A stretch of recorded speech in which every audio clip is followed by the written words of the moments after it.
He was just a boy, but one day he ruled almost all of Europe. His name was Napoleon. You may have heard of him, a general, a king, a dictator. But before all of that, he was just a child, small, quiet, far from home. He was born on an island called Corsica. When he was 9, his father sent him to a military school in France.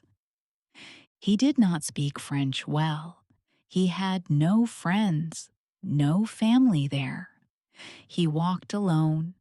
He sat in the back of the class. The other boys laughed at him. They called him names, but he didn't fight back. He stayed silent. He read books. He studied maps. He dreamed of something more.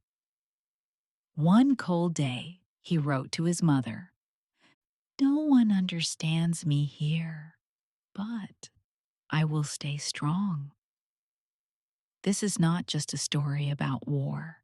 It's a story about dreams and how far one boy would go to prove he was more than small. Let's begin. He was 9 years old. His name was Napoleon. He had a long coat, a heavy bag, and a quiet face. He didn't speak much French. His words sounded strange. His voice was soft. And the other boys laughed at him. One said, "He talks funny."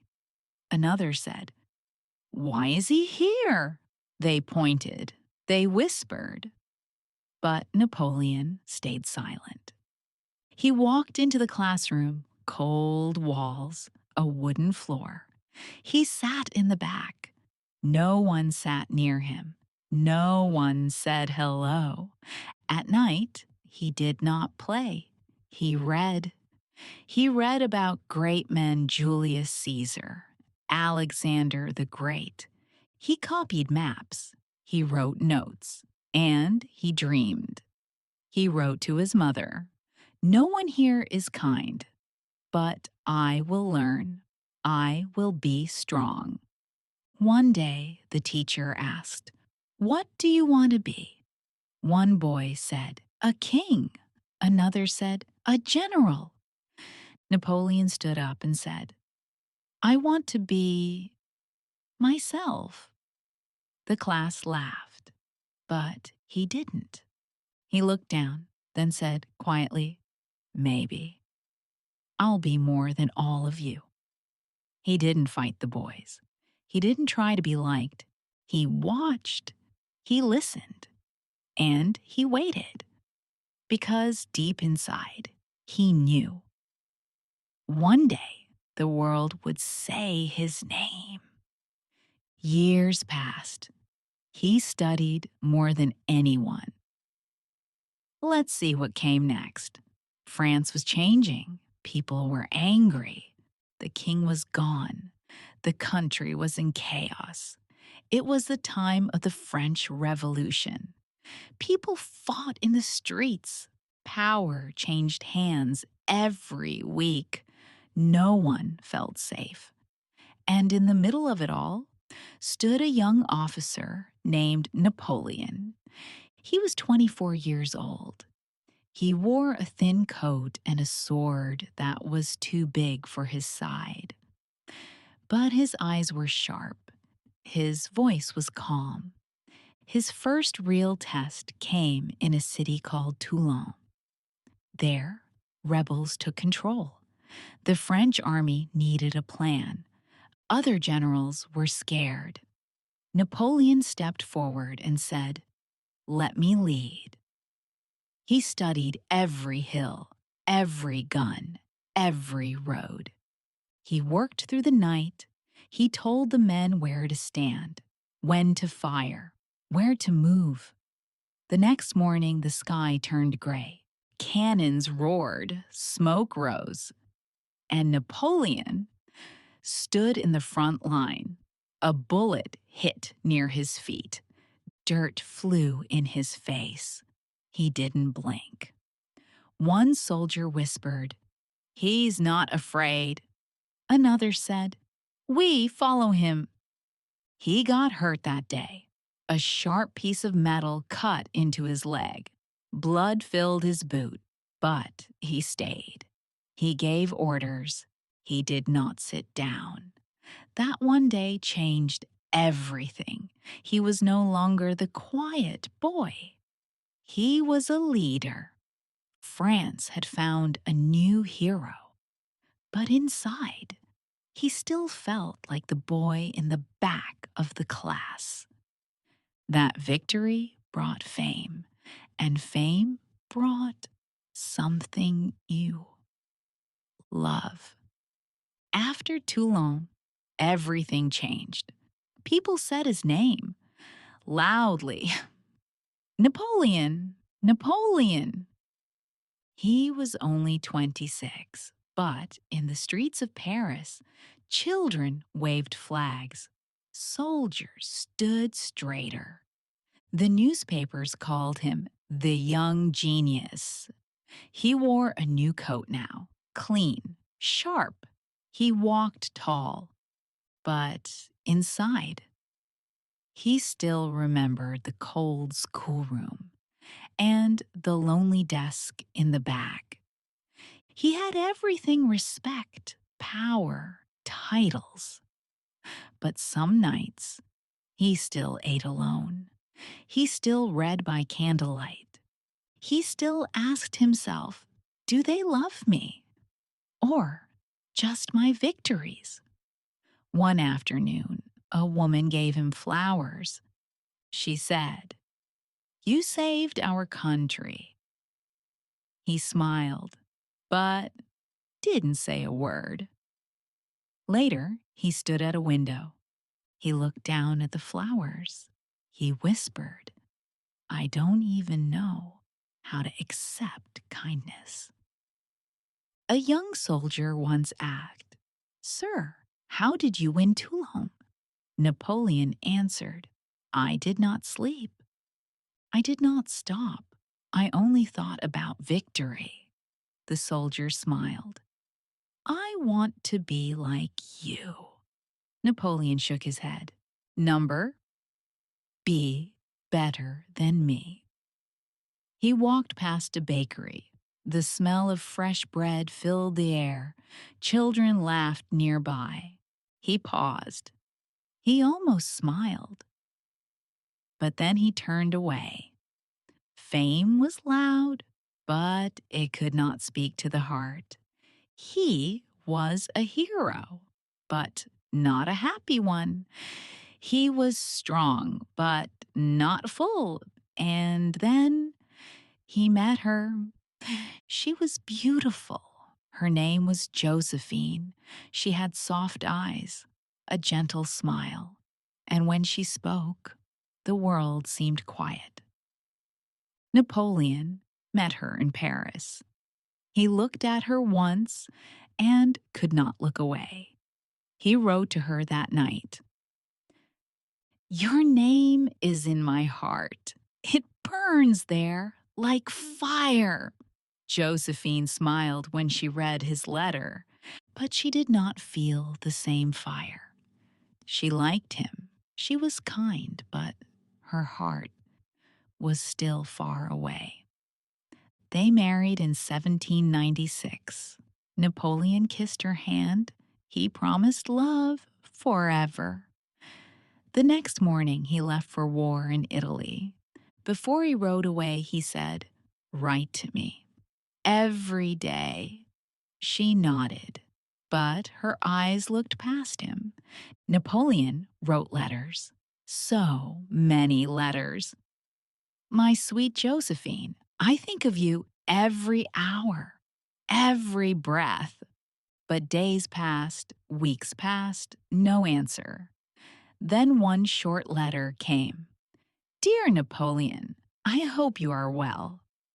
No, I miss you. No, I love you."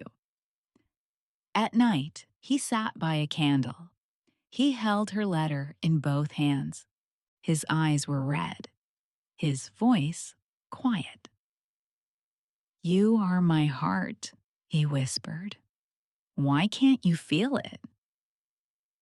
A friend said, "Josephine goes to many parties." Napoleon looked down. He did not speak. He only asked, "Does she laugh?" The friend said, "Yes, often." He loved her deeply, but love is not a war, and not all battles can be won. But Napoleon did not stop. He turned his eyes to the east, to Egypt. In 1798, Napoleon left France again, but this time he went far, to Egypt, not just for war, but for history, for glory, for something bigger. He did not bring only soldiers. He brought scientists, writers, painters. He brought books. The desert wind was dry, the sun was sharp. But when Napoleon saw the pyramids, he stopped. He looked up. Stone, sky, silence. He said, "From the top of these pyramids, 40 centuries look down on us." The men were quiet. Some had never seen sand before. He won battles, but Egypt was not easy. It was hot. The water was dirty. The food was gone. The British came by sea. They destroyed the French ships. Now, Napoleon and his men were stuck. No boats, no way home. One night, a soldier asked, "Will we die here?" Napoleon answered, "No. History will remember us." But even he was tired. Even he missed home. A boy sat in a tent, holding a picture of his mother. A captain wrote a letter with shaking hands. Napoleon walked outside and looked at the sky. He said softly, "This is not the story I wanted." He came for greatness. He found dust, fire, and silence. But he also found something else, a hunger that never left him, a hunger to rule not just land, but time. When he came back to France, he was not just a general anymore. He saw a country with no king, and he thought, maybe that king should be me. He came back from Egypt. No army cheered, no music played, but people still believed in him. France was weak. The leaders were lost. The country needed order. Napoleon saw it, and he moved. In 1799, he took power. No blood, no war, just bold steps, smart words, and a plan. At age 30, he became the first consul of France. He said, "I bring peace, I bring law," and many believed him. He made new rules. He fixed the money system. He gave jobs to smart people, not just rich ones. He created schools. He built roads. People said, "He saved us." And then, in 1804, he did something no one expected. He became emperor. In a big church in Paris, a golden crown waited. The Pope stood ready. But Napoleon took the crown himself. He placed it on his own head. No king had ever done that. Some clapped, some watched in silence. One man whispered, "He doesn't want to serve God. He wants to be God." He had power, more than any man in Europe. But power is heavy, and it grows fast. Soon, He started choosing kings, not with votes, but with his voice. He once fought for freedom. Now, he ruled with silence. And silence can be louder than war. And then, as always with kings, war came again. The year was 1805. Europe was watching. Austria and Russia joined forces. Two great armies. One goal: defeat Napoleon. But Napoleon had a plan. He had fewer soldiers, less food, less land, but more vision. The battle took place near a small town. Its name was Austerlitz.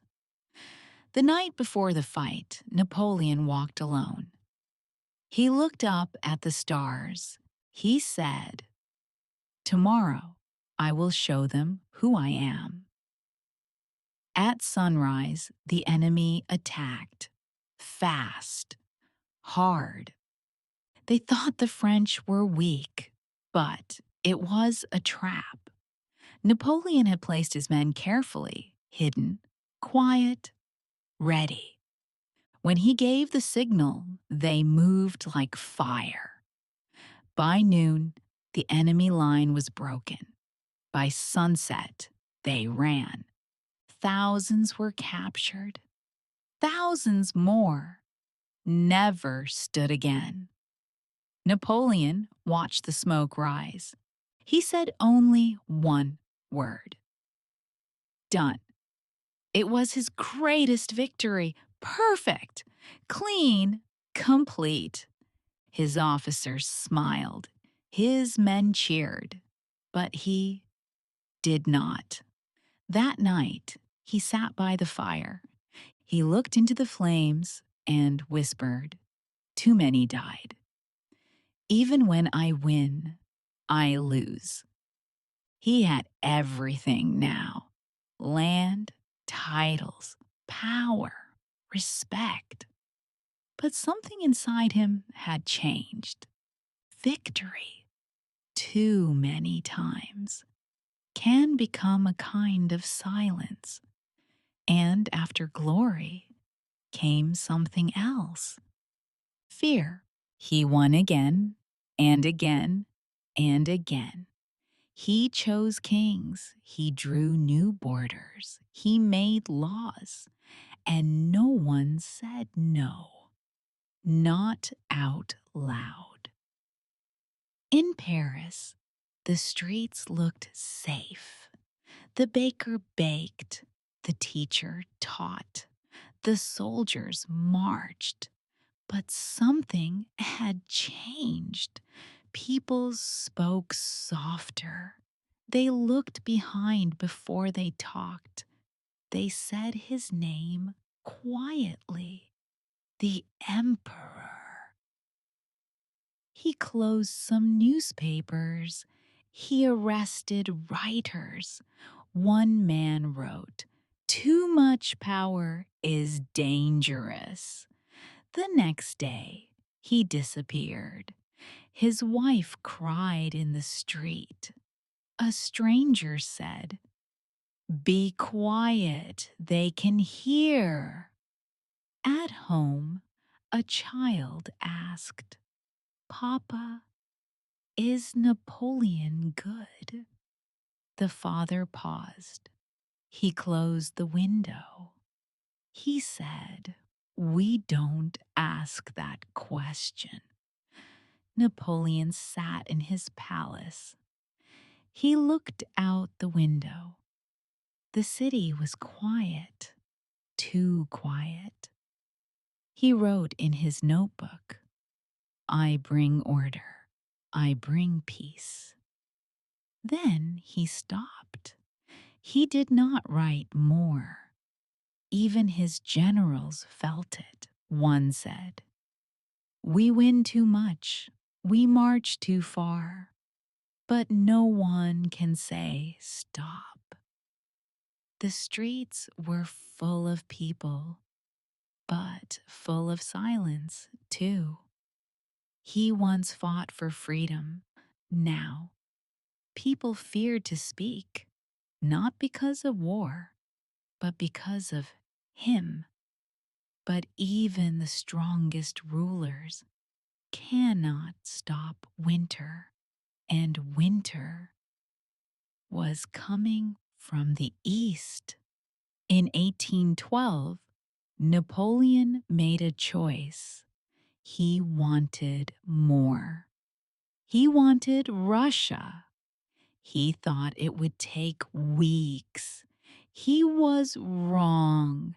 He took a great army, 600,000 men, marching east.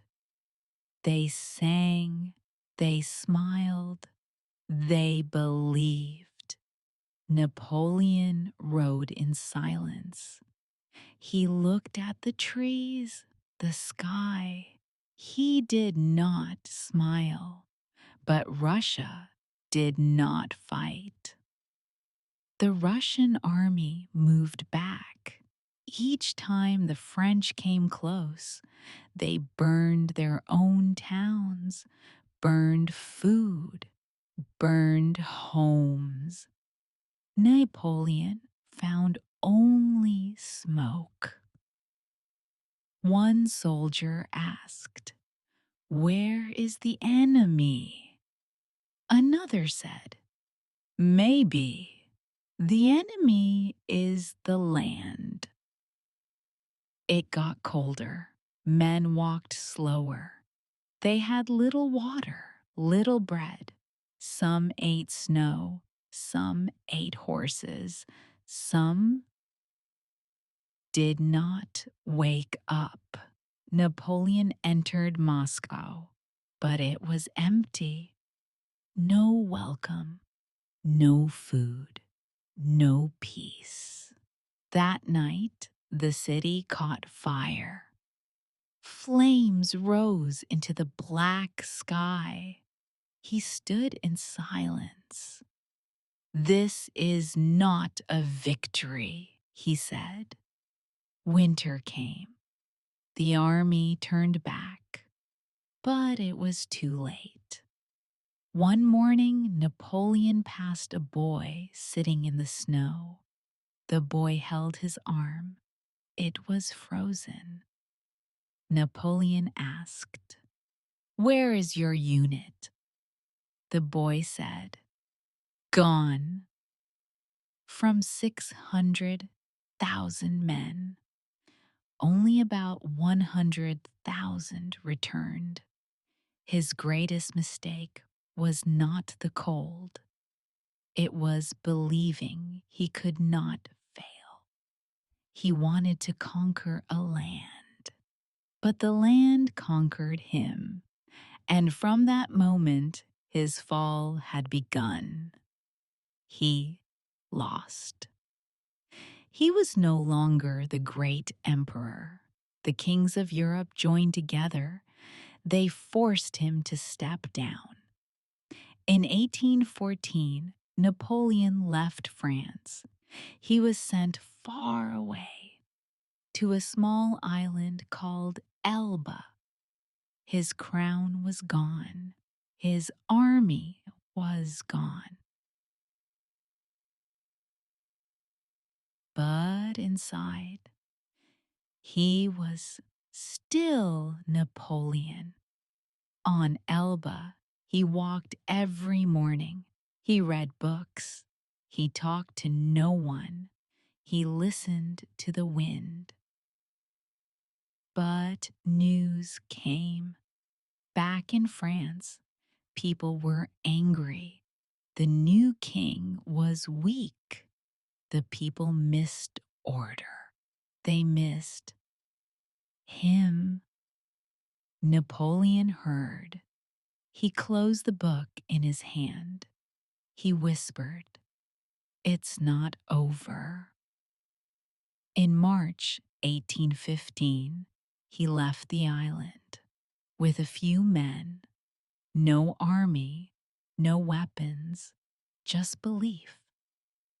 He walked through the mountains. One village, Then another. Soldiers came to stop him. They pointed guns.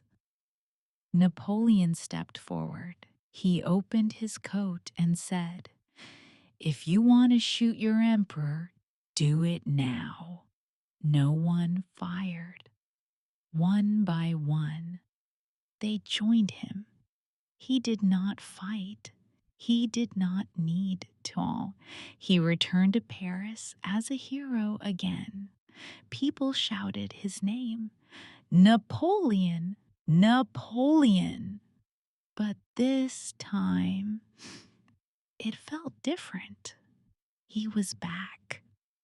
But peace was not. Europe heard the news. They did not cheer. They prepared for war. And so began the final chapter, a place called Waterloo.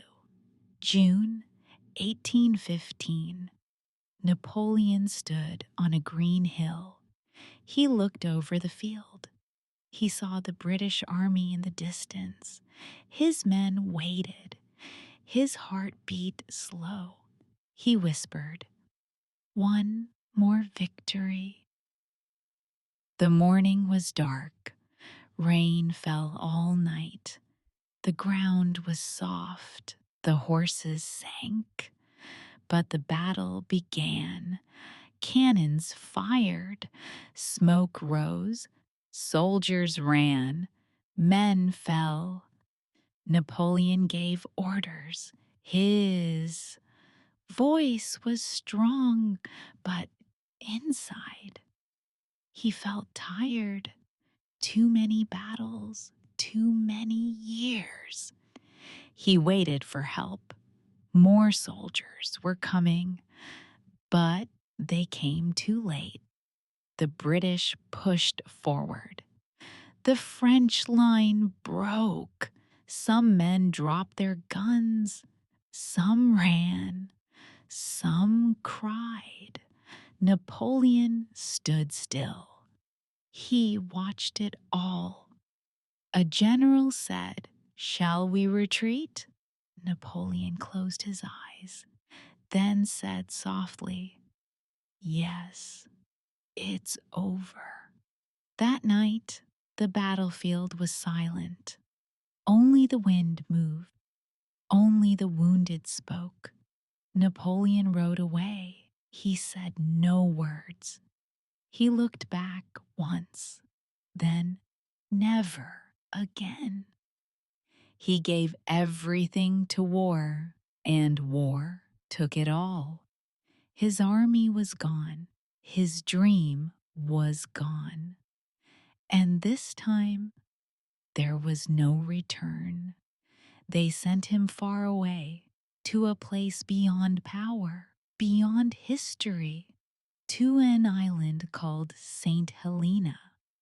After Waterloo, they took him again, but this time much farther, to a small island in the middle of the ocean, St. Helena. There were no cities, no friends, no soldiers, just wind, waves, and time. Every morning, Napoleon walked the same path, past rocks, past empty trees. He looked at the sky, at the sea, at nothing. He read books, he wrote notes, he watched the days pass. Once, he wrote, "I ruled millions. Now I speak to no one." He remembered battles. He remembered names. He remembered Josephine. He wrote her name again and again, even though she was gone. A servant asked, "Do you miss France?" Napoleon answered, "Every hour. But I miss myself more." He was sick. He was tired. But he never cried. He only watched the waves and waited. One day, he looked at a map.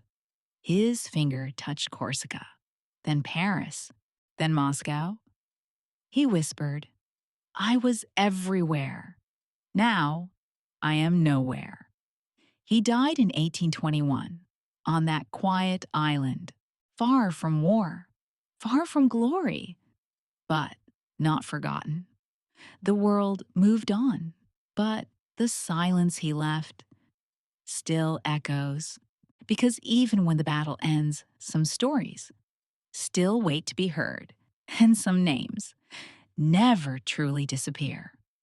Napoleon is gone, but his name is not.